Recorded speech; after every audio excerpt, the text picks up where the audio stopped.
Hello and welcome to Enzo's Theater of the World. I'm your host, Enzo Cunanan. And I'm Ethan. And today we're going to be talking about pseudoarchaeology. So today we're going to be talking about pseudoarchaeology. And so what is that? It's what it sounds like. It's archaeology, but it's not actually proper archaeology. So it's like conspiracy theories and that sort of stuff. Wikipedia defines it as interpretations of the past from outside of the archaeological community, which reject accepted data gathering and analytical methods of the discipline. So basically, this is sort of like the kooky stuff that's on the fringe. And there's three main characteristics that Wikipedia lists, and I'm sorry, I'm just going... Wikipedia is sort of structuring this, but like I'm going to focus in on some ones which I think are very interesting. There's three main characteristics: the lack of a scientific method, so they usually decide on the conclusion beforehand, and then they like work from that. It's kind of like data. theology. That's so mean. No, but it's true. That's literally theology is not meant to be scientific. It's supposed to be. That's fair. At least that one. It's clearly not scientific. Opposition. This is supposed to be opposition science. to the archaeological establishment and a sort of what do you call it? Persecutionist mindset. It's like, oh, we're being oppressed. The big archaeology doesn't want us to find out the truth, which is absurd. Stupid, because they're struggling for grant money constantly. So how have you heard about how much UK universities of charge? I have no idea. I bet you haven't heard about this because it's not in the news. But lots of UK universities are literally getting rid of their archaeology departments. It's very sad. Also, I have to appreciate some of the alternate names given on the article, such as fantastic archaeology and spooky archaeology. Ooh. And there's also nationalist-religious motivations, which can be which are very strong drivers of emotion in people, and so it's understandable that this is why it would drive people to sort of interpret evidence in ways which don't make sense to ordinary people, and so. Let's just go through some of them. So the first set of theories I want to talk about is sort of called British Israelitism, and you'll see that this is one in many sort of very racist theories, because racism is also, I would argue, a fourth component of a lot of pseudo-archaeology.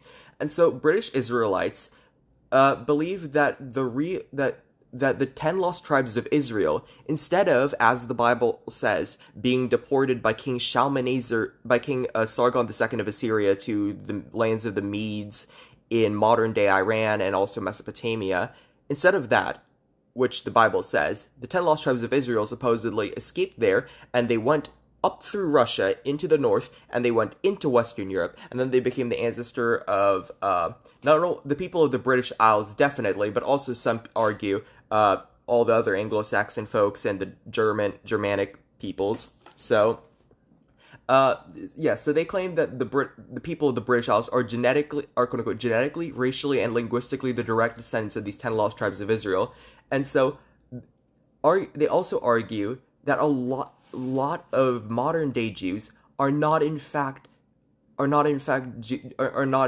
real quote unquote Jews at all, which is just, it's very anti-Semitic. I can't hide it. It's just they claim also that the British throne is a continuation of the Davidic line, which again, you can tell this was made up by a bunch of weird British nationalists who decided that they wanted to claim descent from the Jews. It's frankly disgusting, and it's... it's weird too, is that it's kind of a weird hill to die on.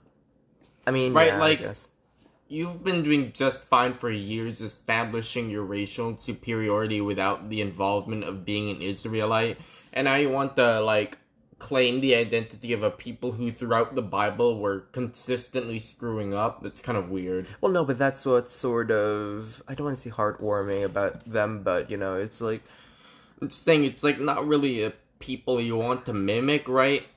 I guess. It's not great. It's actually I feel horrible. like there were better people. Fortunately, not a lot of people believe in this right now, but I do remember I came across some British Israelite material when I was, a child. It's kind of a thing, among, Hoteps. Oh, yeah. It's, the same thing, don't but, worry, we'll get the to them. African people are the We'll get to real them. Israelites. So, There's also some other stuff. So like religious, there's religious motive. Speaking of religious motivation behind pseudo archaeology, there's a whole host of claims that people have by people that they found like Noah's Ark in Armenia, and like it's always not true because they just point to some planks of wood and they're like, this is Noah's Ark, and I'm like, how though? How do you know? And I think this is one thing that is common. They kind of they decide that Noah's Ark is real, and then are like, well, how do we? They believe that something being possible is the same thing as proving it's true. You know what I mean? Like, they'll put in this sentence saying, this means that it could be true, therefore it is. And it's like, well, no, not really. Mm-hmm.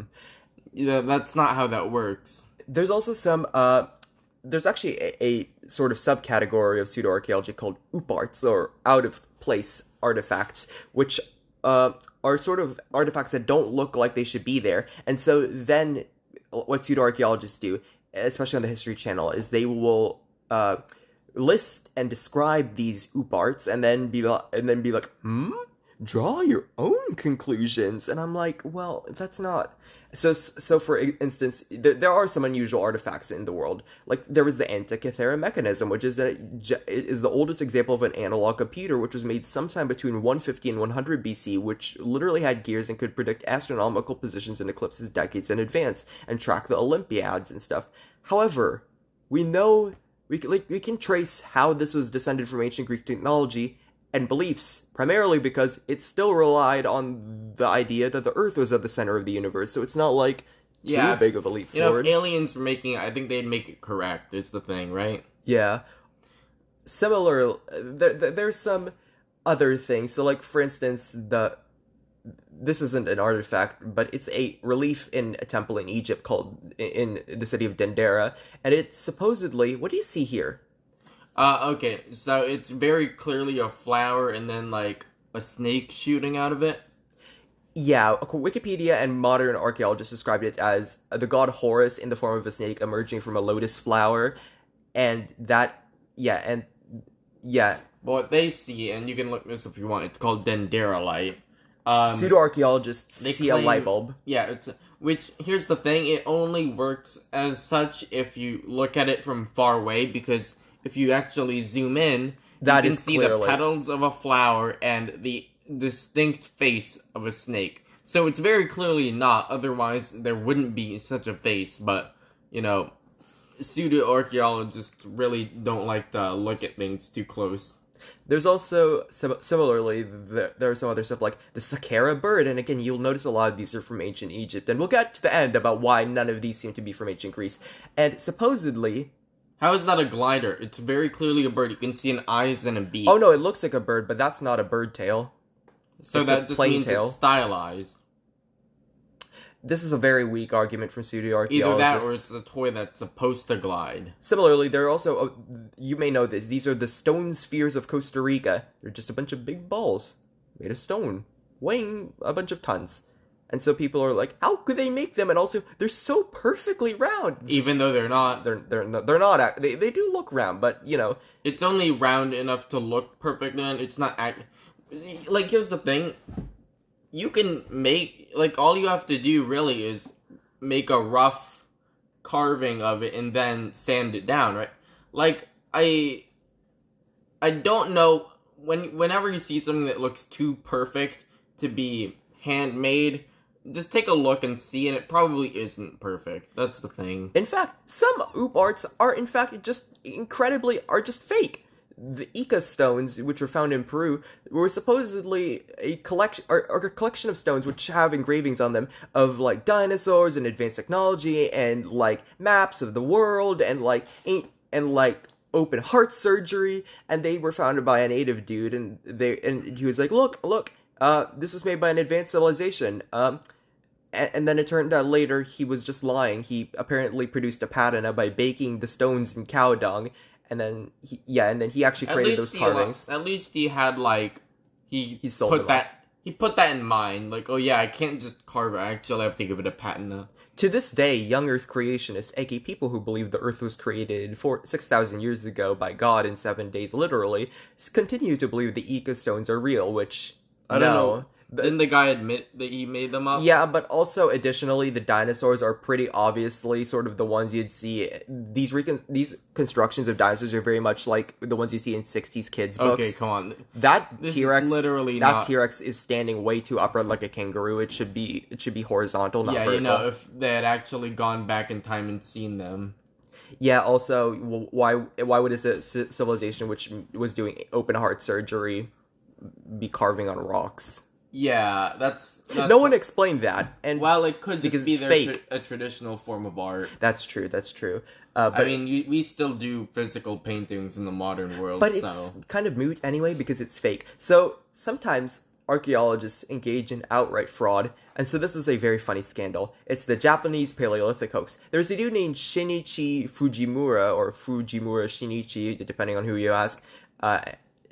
Some people called him, said he had a divine hand, because whenever he was there, he would just find lots of old artifacts, older than anyone expected, in fact. And so everyone was like, wow, and then they found out in 2000 they caught him in the middle of planting some artifacts which he would later dig up, because he was claiming these artifacts were like 300,000 years old, and like they were, which would make Japan like older artifacts than China for prehistoric humans. No, 700,000 BC. That's why. 700,000 BC. Just to get over China. Yeah, and not only China, but like just Japan. Yeah, anywhere else in Asia. So the Paleolithic starts anywhere else, and so that's a weird flex to brag on, though. Yeah, and so he was disgraced, and so like, I don't really care about the Paleolithic accomplishments of your country. No, but it's like where you've been more advanced than you forever. Yeah, and then you slow down, and we caught up, and now we're past you. That's true. That's not a good... right. Like I don't care what your prehistoric ancestors did. I don't care. Some of this isn't in my research, I found a lot of stuff which isn't technically pseudo-archaeology. It's just pseudo-history, and I'm not going to include that and I'm not going to include Ancient Aliens in here too, because I think both of those deserve their own episodes. And it's also like you know it already. You don't need to be told. But I will recall a funny tale. It was the hydrocephaly one. No, so they found a back in in 1999 they found a skull. Some paranormal investigator was given a skull by a couple, and he was like, "Oh, this skull is the hybrid offspring of a alien male and a human female. Look at it; it's weird." It's got a big cranium. Then it turned out that it was like a child with hydrocephaly, probably a native child, in fact. So just imagine this. Was this on Ancient Aliens or no? It was on Ancient Aliens. Yeah, they literally they were like made this whole episode about how it could be an I don't know if they made an entire hybrid episode, but it was definitely on Ancient Aliens. At some hybrid, point. And then they take it to like a doctor, and it's like, no, this is just like an infant with hydrocephaly, and then he's like, well, why are you doing this? Yeah, it's also a Native American child, so it's not great. Yeah, I feel like it's so messed up. Like, imagine realizing that this whole episode you've just been calling, like, a kid with hydrocephaly an alien. Yeah, and this will bring us to one of the, sort of the crux of what pseudo-archaeology is often driven by, and it's racism a lot of the time.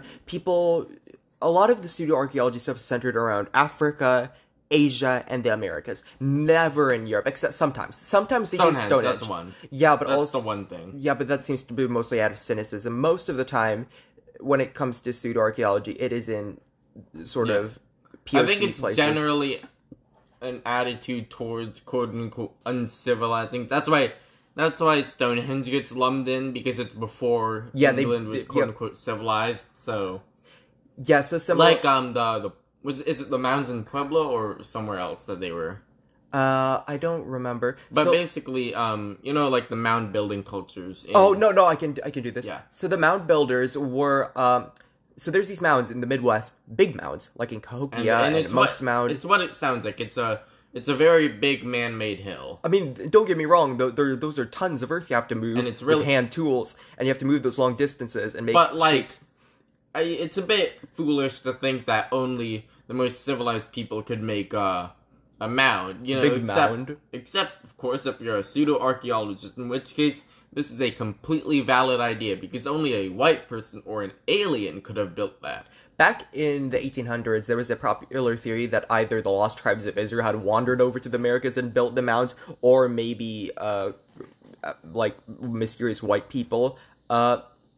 People actually thought that they might have been built by a race of giants, which was stupid because as hell. God forbid a Native American people actually built something cool. Yeah, the Book of Mormon, and I'm so sorry to any Mormon listeners, but we do have to talk about this. It's not about your beliefs. It's about the factual information in the Book of Mormon itself.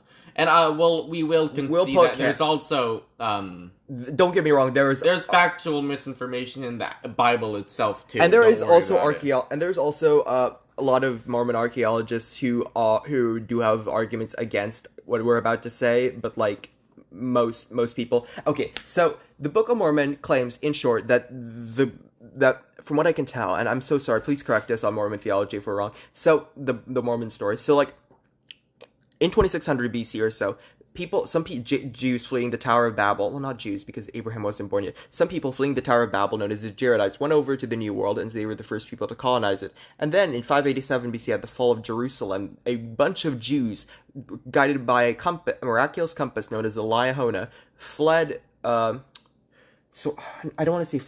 Jerusalem, and then they sailed to the New World, and they landed somewhere in the New World, somewhere between upstate New York and all of Mesoamerica, and no one is quite sure because the directions are so vague. And so then they started building these big civilizations with the Nephite, and they divided it into two groups: the Nephites, who are described as pale-skinned and godly and righteous, and the Lamanites, who are described as red-skinned and wicked and sinful. And the Lamanites eventually destroy the Nephites, but not before Mormon, who the book is named after, and his son write down the history of their people on a bunch of golden tablets with three rings. It's sort of like a note. It's sort of like a what do you call it? A 3-ring notebook. A ring binder, kind of. Yeah, it's strange. It's like it's not something you'd expect to find in 587 BC. But let's give him the benefit of that. That is possible to make. You could say that is miraculous, and that's fine. What you can't, and the reason why nearly every non-Mormon scholar believes that the Book of Mormon, the Smithsonian National Geographic, is unaware. They do not believe in the historical fact, the historical truth of the Book of Mormon, and so just Wikipedia has a very handy list of anachronisms once again, and it says that, well, let's just list some of them, okay? Because the Book of Mormon mentions several quote-unquote several animals, plants, and technologies that are not substantiated by the archaeological record before Columbus. So namely cattle, cows, sheep, goats, swine, barley, wheat, silk, chariots, wheeled vehicles, horses, iron and steel, metal, swords, scimitars, now, does it claim that they were already elephants, there, or that they brought them there? Oh no, it claims they were already there. They were being used for food and fed and prepared in conjunction with chariots. Killed them all once. Well, there's no evidence of that. There's no evidence of... No, like he smited them. Needless to say, this is not really... Also, like, not even to get into... Yeah, so it's... Yeah, so wheat, barley, silk, chains, breastplates, ironworking. Also, it claims that there were all these big battles, which took place up and down the countryside, which, like, there's no evidence of that. And so, you can be like, oh, this is just innocuous. And so, you take a look at the actual intellectual background of, like, the Mound Builders and sort of this thing, though, and you begin to see that the Book of Mormon is very much influenced by this intellectual background. So the Jaredites, who initially come to the New World before the Jews, build magnificent cities which are destroyed by warfare. And so, that is a echo of the Mound Builders. And so, similarly, there's this... there's a sort of... it's sort of problematic, I think, to assume that the Native Americans didn't come here on their own and were instead they came from the outside, because then you get, and also the stuff with the Lamanites, it's incredibly problematic, and you get to say stuff, and no matter what way you slice it, like, oh, there isn't that much of a racial element. Well, clearly they thought there was in the 1800s when this first came out and was revealed to the public, and so it's not great, and I would argue, in fact, that Joseph Smith was playing into a sort of pseudo-archaeology driven by racism that argued that Native Americans could not be capable of building such advanced things as a 300-foot-long serpent mound in Ohio, which is absurd, frankly. So that's my rant about racism. Like, they had cities is the thing. Yeah, no, they didn't think they had big cities. They were just like, oh, why did we never see them? And I'm like, you guys did see them when you guys murdered all the Aztecs. Well, they were like, that's different. So, like, how is it different? Yeah, so it's not good. If there were cities there, there might be other places. So there's also some So speaking of Native Americans, lots of people, for some reason, are very eager to argue that that Europeans came to the New World before Columbus, or even the Vikings. And so there's like two proven contexts before Columbus: the Norse, who obviously colonized Newfoundland, and possibly some Polynesians who may or may not have introduced the sweet potato, some chickens, possibly some canoes, and some words for axes which are related to each other. The sweet potato one is apparently the most valid, although some people think that the sweet potato literally just floated across the Pacific Ocean, which they claim there's evidence. And I looked, and they had an entire article in the journal, and I'm like, well... Didn't something similar happen with, like, coconuts? That's probably true, but, like... So, it could have... Or, yeah, it could have been floated after being discarded. Is it possible? Yes. Do I think it's likely? I don't know how likely that is, but they did have thousands of years in which to do it, so, like, I'm not discounting it. Can I see the claims of African contact? Okay, yeah, so there's a bunch of different claims here. So, some like, people... one that is like the Olmec thing. Yeah, They're really hung up on that. There are a bunch of pseudo-archaeological claims for who got to the New World first, or even who got to the New World before Columbus, including Chinese people, Japanese people, Indian people, African people, Arab people, Phoenicians, Jews, French cavemen, ancient Romans, Everyone's ancient really Greeks, hung up Irish on people, coming here before Columbus. Irish people, Welsh people, Egyptians, Icelandic people. It's... And, of course, the old Book of Mormon thing where the Jews immigrate to the Americas. And so, specifically, we want to touch on Africa. And so, like, there was a dude named Ivan Van Sertima who wrote a book in 1976 called They Came Before Columbus. And he speculated about African influence in Mesoamerican and specifically Olmec culture because the Olmecs are known for their big stone heads. And he argued that... They have big lips and kind of, like, wide noses. Yeah, the nose. Enough so they are African. I mean, this can be disproven by taking a look at any person from around the area, and you realize... I don't know if you know this, but a lot of people are genetically disposed to wide lips and wide noses. This is not an African thing only. He also he does assert that it likely happened more than once because he claims there's numerous ways it could have happened, and I'm like, yeah, it could have happened. That doesn't mean it did happen. Wait, is Sertima like he looked really light skinned? Portrait. He's not. I think it's just the lighting. Oh no, he's born in. No. He is black. We're not trying to cast aspersions. It's a particular. It's not a great photo of him. He was light skinned. He was light skinned, but like it's so washed out on the Wikipedia page. Yeah. So there's some other ones it's like not just white people trying to appropriate Native American history. Yes. Everyone's in it. So there's an amusing claim where they found some in the 90s. They found some. Was it the 90s? In the 70s, they found the presence of fragments of tobacco leaves in the mummy of Ramses the Great, and they were like, "OMG, this must be proof of contact between the New World and ancient Egypt." However, it has been noted that when the mummy was unwrapped first in 1886, the abdomen was left open, and so literally anyone could have dropped it in there, including, I suppose, a smoking Victorian gentleman.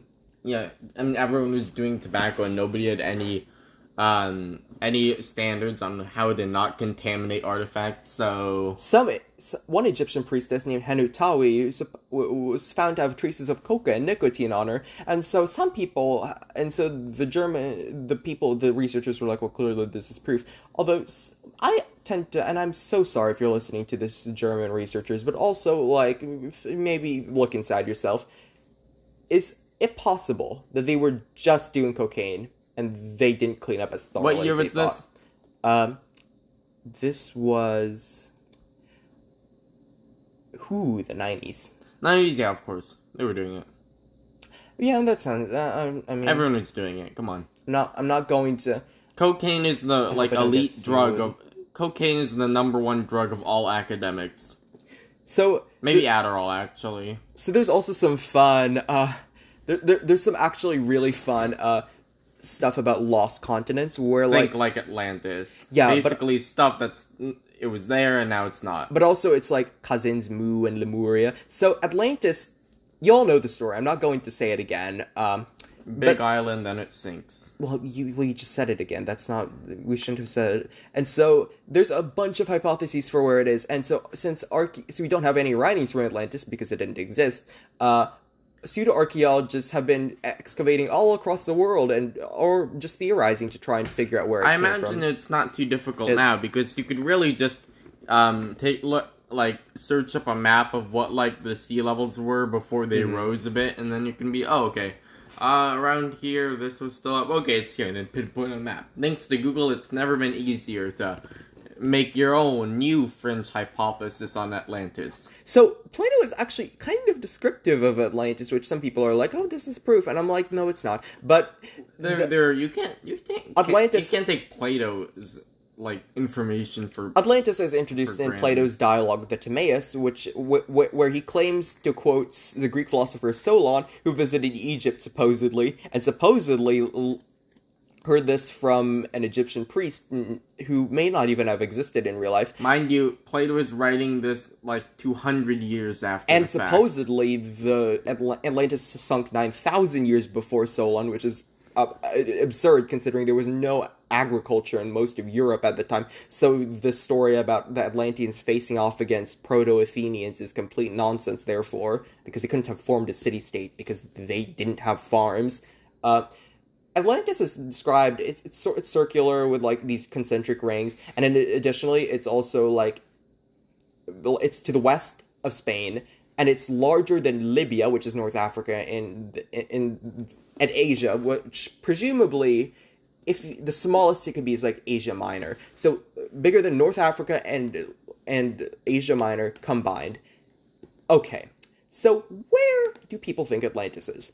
They think it is in the Aegean Sea and the island of Pharos, or possibly Thera, or maybe near Cyprus, or maybe near Sardinia, or maybe it is Sardinia, or maybe Malta, or maybe it's in Troy, or maybe it's in Turkey, or maybe it's in the Black Sea, and when it sunk, it caused the Mesopotamian flood, which caused the Noah's flood story, or maybe it's in Andalusia, or maybe it's in Morocco, or maybe it's in the middle of the Sahara for some reason, or maybe it's in the Azores, or maybe it's in the Canary Islands, or Madeira, or Cape Verde, or northern Spain, or the Irish Sea, or Great Britain, where they also think Troy might be for some reason, and because I guess the Trojan War took place between Celts, and also maybe it was in Ireland, or the North Sea, or Denmark, or Finland, or Sweden, or maybe in the Americas, or maybe it was the Americas, or maybe it was Antarctica, or maybe it was the North Pole, where, according to a weirdo named William Warren in the 1800s, so too was the Garden of Eden, Mount Meru, Avalon, and Hyperborea.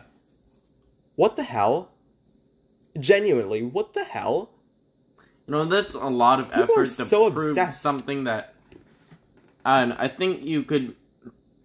If there's that many theories, you should probably look at something else because it's not cool anymore. You're lame for doing this. Yeah, also I don't get the one where it's in the middle of the Sahara, huh? Well, no, that one's for clickbait. That's so you can fund your actual theory. Yeah, so Wikipedia has a funny image of hypothesized locations of Atlantis, and if you'll notice, they are nowhere near each other, and in fact, most of them don't even, match the description, so, I guess Plato was wrong, but in that case, why would you trust him that Atlantis exists? Yeah, they're very selective, so they're like, oh, Plato was wrong on this detail, but don't get us wrong, Atlantis still existed, and I'm like, how am I supposed to believe you? So... And also, if it's that far away, it's not really Atlantis, is it? Yeah, so... Atlantis, contrary to a lot of Ancient Aliens BS, was not initially considered more advanced in technology. It was just a very prosperous civilization. But then along came a dude named Ignatius Donnelly, who was a failed congressional candidate, who is now more known for his fringe theories concerning Atlantis. And Hey, you gotta get rid of that reputation somehow. and he wrote a book called Atlantis, the Antediluvian World, and he suggested that all ancient civilizations were derived from Atlantis, including Egypt, and the Phoenicians, and the Greeks, and the Scandinavians, and the Peruvians, and it just go on and on. I would have just And Atlantis invented the alphabet, and bronze, and iron, and supposedly Atlantis was also the home of the Indo-Europeans and the Semites and possibly all the Turkic peoples, and it's absurd. And also it was the home of the Garden of Eden and Mount Olympus and Asgard. Here's something that you should know. It's trying to prove 13 distinct hypotheses in one book is not a good idea. Also, especially if none of them are correct. Try one first and then write more books, okay? I'm really sort of scathing towards this, but that's because I don't feel I should respect. I don't think any respect is owed to a bunch of theories which seek to strip away the cultural identity of POC and other marginalized groups. I don't think that's. That one wasn't even. That was like literally everybody. Okay, that's true, but. Yeah, so there's also other lost continents out there, so supposedly Mu, which is a lost continent somewhere in the Pacific Ocean, and it was introduced by a dude named Augustus Plongeon, Le Plongeon. Well, he wasn't French, he was British American, and he studied Mayan ruins, and he supposedly deciphered the Mayan hieroglyphics. Spoiler alert, he didn't, but he thought he deciphered the Mayan glyphs, and thought that there was a land called Mu, ruled by a queen known as Mu, and now here's something you should probably know. That we've only really if you're trying to decode something, just know that there was only one time we decoded a lost language, and it was because there were two languages we knew on the same rock. So yeah, there's a whole lore behind Mu, which is like Atlantis, but in the Pacific Ocean. And you could have just written a fiction book. Yeah, they were like, oh, blah blah blah, superior scale. You could have just written a fiction. It's a lot. I can't. It's supposedly the Garden of Eden. He was here too. And then this isn't like a fake island thing, but it was the guy who thought he was finding Troy, and then Heinrich Schliemann. Yeah, Heinrich Schliemann. We talked about him in a history class sometime. He discovered something actually. What was it again? The Prime's treasure. Yeah, he thought it was, but it turned out to be from 2000 BC, and he put it on his wife, and that's more pseudo-history, not pseudo. That is pseudo-archaeology. Yeah, it is, because you're messing around with artifacts. Yeah, it's not. This was back before there were any standards, and any rich schmuck with enough dynamite could just waltz really anywhere and blow stuff up. Mm-hmm. Brushes to delicately push away dirt. We don't need that. When we can simply explode the landscape and then put the artifacts on my wife. Similarly, there was a outright hoax, and so at least Schliemann was uncovering genuine artifacts, although some people think that the so-called Mask of Agamemnon he made is not in fact the Mask of Agamemnon or of any Mycenaean king because of the mustache, and I'm not joking on that. There is another archaeological fraud out there, pseudoarchaeology again, which was called the Piltdown Man. So in 1912, they found the missing link between ape and man, and they found a jawbone and some skull fragments, and then when they assembled it, they found it was a dude with a big brain. It was a skull with a big brain, only 2/3 out of a modern human, and a ape-like jawbone. In fact, it was indistinguishable from that of a young chimpanzee.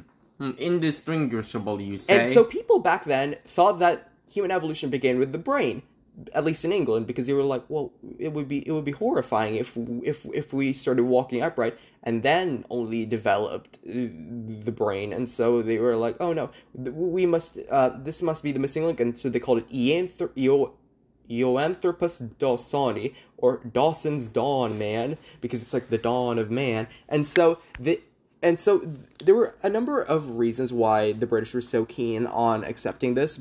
One of them was because the French had found the French had found the French had found in Java, they had found Java man, Homo erectus. So, and also some finds at home, a lot of stone tools, and I don't know if cave paintings also. And so, similarly in Germany, that's where Neanderthal man was first found, and so there was a lot of stuff there. And so the British didn't really have any paleoanthropological discoveries. And so, once Charles Dawson fakes this Piltdown man, they're like, oh, it must be real. And even when there's a dude named Raymond Dart in the 1930s who was working in South Africa, and he's like, hey guys, I have the remains of a young ape-like creature, but it would have walked upright. I'm going to call it Australopithecus africanus, and they're like, oh no, that's impossible, because we couldn't have come from Africa, because it's racist BS here. So, it's not great. It turned out later, in the 1950s, when they... I don't really understand that claim, because... if you're going to hold a racist opinion that people from Africa are quote-unquote lesser, does it make more sense to go from lesser and then develop integrated? No, but that would mean that they're descended from Africans, which they wouldn't want. So they were like, oh, it has to be somewhere in Asia. I still feel like that doesn't... Well, it kind of does, because it doesn't put any shame on you. I would also argue that racist people are not exactly going to be rational. Okay, but they're putting a lot of effort into studying archaeology just to mess things up, so... Piltdown Man actually persevered for 40 years, just over 40 years, before they invented carbon dating and found out that the skull, the mandible, and the teeth belonged to an orangutan, and then the cranium belonged to a fully developed, although small-brained modern human. You know what that means? They probably robbed the grave of, some disabled person. I think it was found out to be medieval, actually. Oh, really? Yeah, the skull was medieval aged, and the orangutan and chimpanzee... good for them.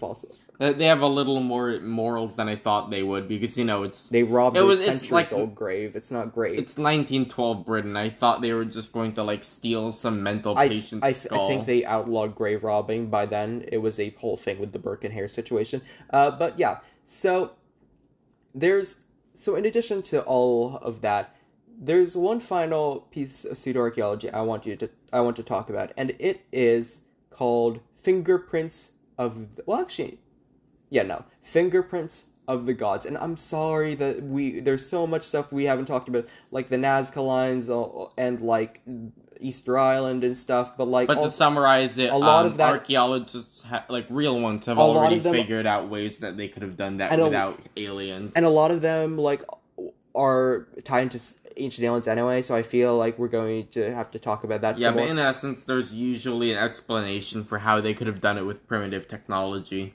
Yeah, so there's a dude named Graham Hancock, and he has wrote 2 books. Well, more than 2 books, but these are the main ones. Fingerprints of the Gods and Magicians of the Gods. And so David Hancock claims, that there was a lost civilization, possibly around 10,000 BC, which was centered in Antarctica, which apparently was farther from the South Pole than today, because the South Pole did not have ice then.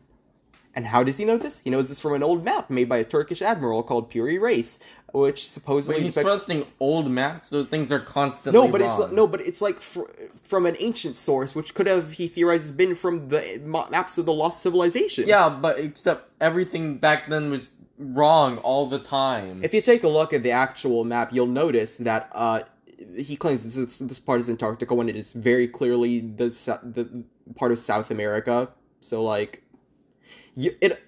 it's also weird because it very clearly says in the Arabic that that's clearly it's like a deer or a gazelle or something. It's definitely not an Antarctic animal. He says in the Turkic that it's a very hot region, which he would know if he could read Turkic, but he can't. So, although you could be like, oh, it was because there was an ice back then, but the scientific evidence is very clear in saying there was ice.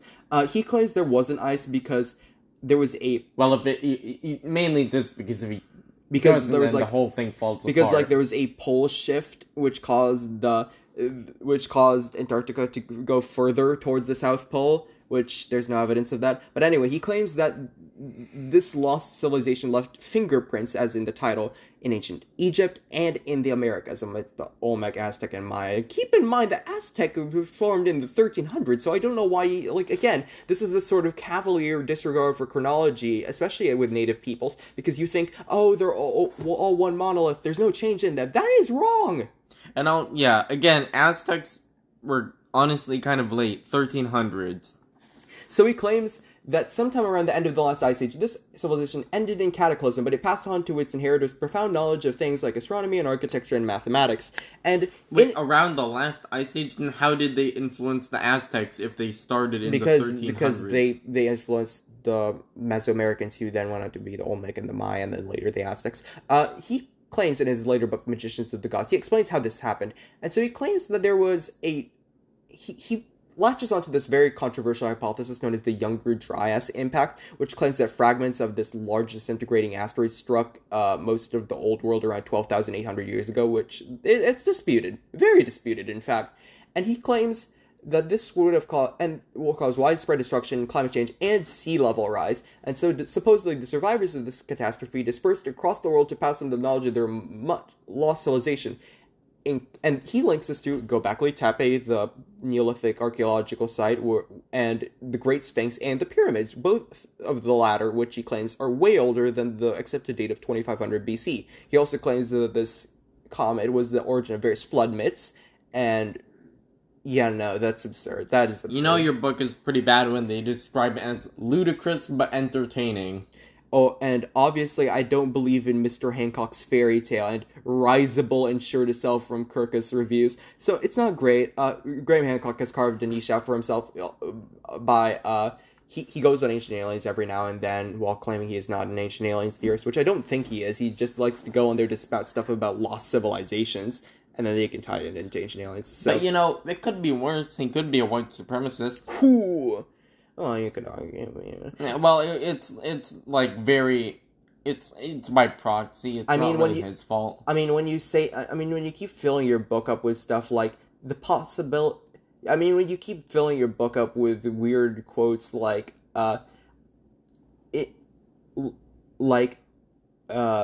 in my view, therefore, rather than simply ruling out the possibility that the ancient Egyptians might have reached not only the Americas but also Indonesia and Australia, we should be asking ourselves why and over what time span they might have made such voyages. But you have to prove that the voyages happened, though, right? You can't just prove that they're possible. And so that's the thing. This, in short, is a tale of wishful thinking. Pseudoarchaeologists like to have a premise, and then they work backwards from it, and it's against the laws of the scientific method. And to them, plausibility is the same thing as certainty. Yeah, and I think additionally, and this is so relevant with the rise of fake news nowadays, is pseudoarchaeology has gained a lot of attraction in popular culture, not only because Atlantis is really cool, but also because the History Channel has been promoting it as part of like Ancient Aliens and stuff. And also because if you're racist, you get to prove it, show that you are superior. And so this has fostered this is part of this whole like anti-intellectual backlash, which I would argue is the reason why lots of people aren't taking the vaccine, and also they don't refuse to wear masks, and they're trying to eat horse medicine in order to treat COVID. Like this is where what pseudoarchaeology contributes to. It contributes to skepticism of actual expert researchers, and also it just contributes to a sort of wishful thinking that it's awful. I don't think people realize how truly damaging this is, not for like critical thinking skills. And you know what? If you have an issue with scientific authorities, that's one thing. But to act as if like the time-tested scientific method that they are purporting to use is wrong, because then, I don't know. That's kind of stupid. There's nothing. You can't. Any bias that comes in your scientific research comes after the fact, not with the process itself. Mm-hmm. So if you're going to disprove established science, then you should do it with the scientific method, because it's not just a tool of like it's literally a process. There's no bias involved in it. Mm-hmm.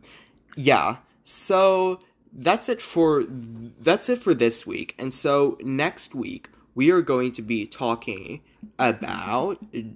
There's no drum roll. We're going to be talking about the mythical Eastern king Prester John. And so that will be a super fun segment. Wacky episode. Yeah, Filled with of stories. Garden of Eden, Mongols mistaken for Christians. It's amazing. So and the fun fact that about the real identity of Prester John, which you'll find out next episode. We're not telling you now. Okay, yeah, so bye, y'all. See you next week. Woo-hoo. See you next week.